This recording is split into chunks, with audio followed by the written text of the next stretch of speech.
అన్యుల మధ్య మనం ఉన్నప్పుడు మొట్టమొదటి మనం గుర్తుంచుకోవాల్సింది ఏంటంటే మన సాక్ష్యం బాగుండాలి. మన సాక్ష్యాన్ని ఏ మాత్రం కూడా మనం పోగొట్టుకోకూడదు. సాక్ష్యము అంటే దానికి తెలుసు కదా, సాక్ష్యం అంటే మన కోసం అన్యులే మాట్లాడుకుంటున్నారు. ఒక కుటుంబంగా నువ్వు ఉన్నావు అన్యుల మధ్య, మీ చుట్టూ కూడా అన్య కుటుంబాలునే మధ్యలో మీరు ఉన్నారు. మిమ్మల్ని బట్టి చుట్టూ ఉన్నటువంటి అన్య కుటుంబాలు ఏమనుకోవాలో తెలుసా? వీళ్ళు ఏంటండి ఎప్పుడు అసలు ఇంట్లో ఉన్నట్టుగానే అనిపించదు, ఏంటి చాలా సైలెంట్గా ఉంటారు, నెమ్మదిగా ఉంటారు, ప్రేమతో ఉంటారు, చక్కగా ఇంటికి అందరూ వస్తుంటారు వెళ్ళిపోతుంటారు, ఎలా ఆత్మీయగలుగుతున్నారు, ఎలా ప్రేమించగలుగుతున్నారు, ఏంటి? దీనంతటికి కారణం వారు నమ్ముకున్న ప్రభువు అట, వారు నమ్ముకున్న క్రీస్తు. అంటే క్రీస్తు నమ్ముకుంటే భార్య భర్తలకు ఇంత సమాధానంతో ఉంటారా? ప్రభువు నమ్ముకుంటే కుటుంబం అంతా ఇంత ఆనందంగా ఉంటుందా? ప్రభువు నమ్ముకుంటే కుటుంబం అంతా ఇలా ఐక్యతతో ఉంటుందా? మనం ఎందుకు నమ్ముకోకూడదండి ప్రభువును? మనకు నమ్ముకుందాం.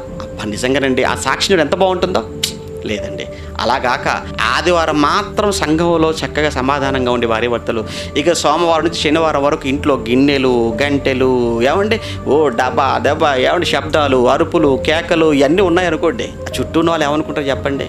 ఏంటండి వీళ్ళు క్రైస్తవులట, అమ్మో నాయను నిజమేనండి, మనం క్రైస్తవులు మాత్రం కాకూడదండి బాబు, ఇంకే మతంలోకి వెళ్ళిపోయినా, ఎందుకంటే వెళ్ళిపోతే ఇలాగ అయిపోతాయి మనం కూడా. అంటే ఇది మన సాక్ష్యం మీద చెప్పండి. అంటే అవతల వ్యక్తులు క్రీస్తులోనికి రాలేకపోతున్నారు అని అంటే ఏమండి ఆ అన్య కుటుంబాల మధ్య నీ కుటుంబ సాక్ష్యం అక్కడ బాగోలేదు.